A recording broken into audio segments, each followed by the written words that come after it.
హన్మకొండ జిల్లా ఎల్కతుర్తి గులాబీమయంగా మారింది. బీఆర్ఎస్ రజతోత్సవ సభకు భారీగా జనం హాజరయ్యారు.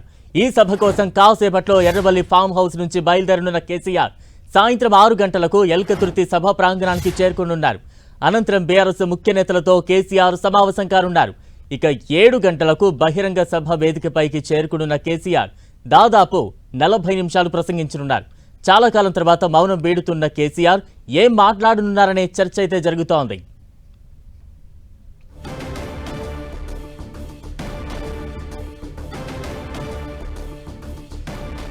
ఇక బీఆర్ఎస్ రజతోత్సవ సభ ఏర్పాట్లకు సంబంధించి మరింత అప్డేట్స్ అందించేందుకు ప్రతినిధి సతీష్ సిద్ధంగా ఉన్నారు. సతీష్. బలరాం, ప్రస్తుతం అయితే రజతోత్సవ సభ సందర్భంగా బీఆర్ఎస్ ఏర్పాటు చేసిన భారీ బహిరంగ సభకు జనాలు మాత్రం పెద్ద ఎత్తున తరలి వస్తున్నారు. ఇటు వరంగల్, కరీంనగర్, అదేవిధంగా సిద్దిపేట, ఉస్నాబాద్ రహదారులను కూడా పూర్తిగా ఎక్కడికక్కడికి ట్రాఫిక్ జామ్ అయిపోతున్నటువంటి పరిస్థితి.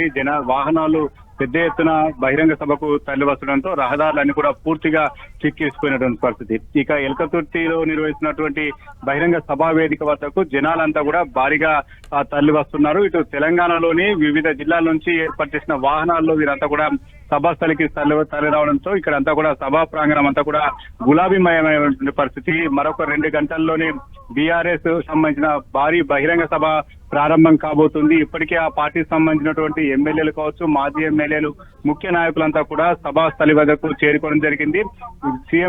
మాజీ సీఎం కేసీఆర్ కూడా 5:30 ప్రాంతంలో ఎర్రవెల్లి ఫామ్ హౌస్ నుండి హెలికాప్టర్ ద్వారా సభా వేదిక వద్దకు చేరుకుంటారు. ఎల్కతుర్తి 6 గంటల వరకు ఎల్కతుర్తికి చేరుకున్న తర్వాత ఇక్కడే దాదాపు 45 నిమిషాల పాటు ఆ పార్టీకి సంబంధించినటువంటి ముఖ్య నాయకులతో సమావేశం నిర్వహించిన తర్వాత 7 గంటల ప్రాంతంలో సభా వేదిక వద్దకు వచ్చి కేసీఆర్ తన ప్రసంగాన్ని ప్రారంభించబోతున్నారు. దాదాపు 40 నుంచి 45 గంటల పాటు ఈ కేసీఆర్ ప్రసంగం కొనసాగనుంది. కేసీఆర్ ప్రసంగం పైనే చాలా అందరూ కూడా ఆసక్తిగా ఎదురు చూస్తున్నారు. దాదాపు 2 ఏళ్ల తర్వాత కేసీఆర్ బయటకు వచ్చి ఒక బహిరంగ సభలో మాట్లాడడం ఇదే మొదటిసారి కాబట్టి ఇటు బీఆర్ఎస్ కూడా ఒక పండగ వాతావరణంలో ఉంది. తమ అధినాయకుడు కేసీఆర్ ఏ రకమైనటువంటి ప్రసంగాలు చేస్తాడు, కాంగ్రెస్ కావచ్చు, బీజేపీ కావచ్చు, ఆ పార్టీల వైఖరిని ఏ రకంగా తప్పుపడతారనేది మాత్రం కొంత ఆసక్తిగా మారింది. రాజకీయ నాయకులు కూడా చాలా మంది కేసీఆర్ ఏ రకంగా ప్రసంగం కొనసాగిస్తాడని చెప్పి కొంత రాజకీయ వర్గాలు కూడా ఆసక్తిగా ఎదురు చూస్తున్నాయి. ఇక బీఆర్ఎస్ సంబంధించినటువంటి భవిష్యత్తు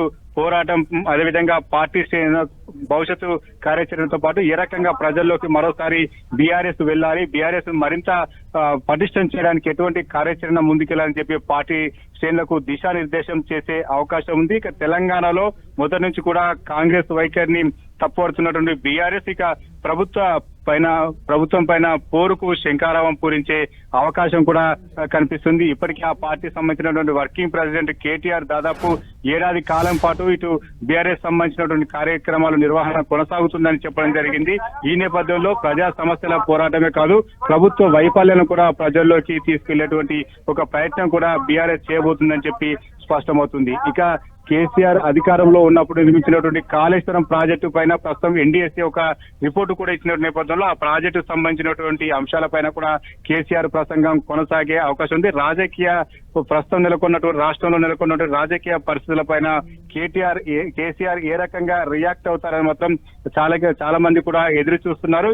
ఈ రోజు కేసీఆర్ ప్రసంగానికి చాలా మంది వినడానికి ఆసక్తి చూపుతూ పెద్ద ఎత్తున తరలి రావడం జరుగుతుంది. సభను సక్సెస్ చేయడానికి ఇప్పటికే ఆ పార్టీ నాయకులంతా కూడా జనాల సమీకరణ పెద్ద ఎత్తున చేశారు.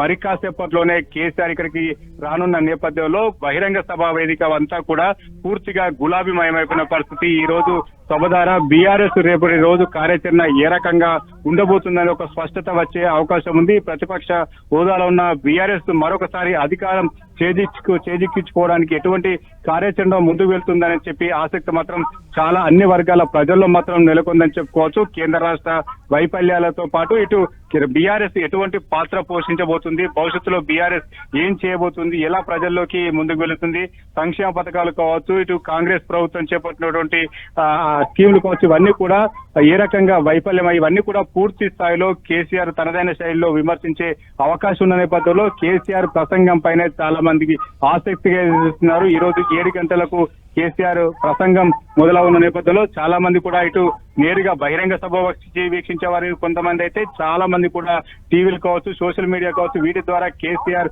ప్రసంగాన్ని వినడానికి ఆసక్తి చూపుతున్నటువంటి పరిస్థితులు నెలకొన్నాయి. మొత్తానికైతే ఇప్పటికైతే బహిరంగ సభకు పెద్ద ఎత్తున జనాలు మాత్రం తరలి రావడం జరుగుతుంది. మరి కాసేపట్లోనే ఆ పార్టీ వర్కింగ్ ప్రెసిడెంట్ కావచ్చు, మాజీ మంత్రి హరీష్ రావు వీరంతా కూడా మరి కాసేపట్లోనే సభాస్థలికి రాబోతున్నారు. వీరితో పాటు ఇప్పటికే చాలా మంది నాయకులు కూడా ఇక్కడికి చేరుకోవడం జరిగింది. మొత్తానికైతే ఈ రోజు రజతోత్సవ సభ సందర్భంగా కేసీఆర్ ఎటువంటి వ్యాఖ్యలు చేయబోతున్నారు, ఎటువంటి స్పీచ్ ఇవ్వబోతున్నారు, తాజాగా నెలకొన్నటువంటి రాజకీయ పరిణామ నేపథ్యంలో బీఆర్ఎస్ ను మరొకసారి ప్రజల వద్దకు ఏ విధంగా తీసుకెళ్లబోతున్నది మాత్రం చాలా ఆసక్తి నెలకొంది. కేసీఆర్ స్పీచ్ పైనే అందరూ ఎదురు చూస్తున్నారు. Balaram. Right, thank you Satish.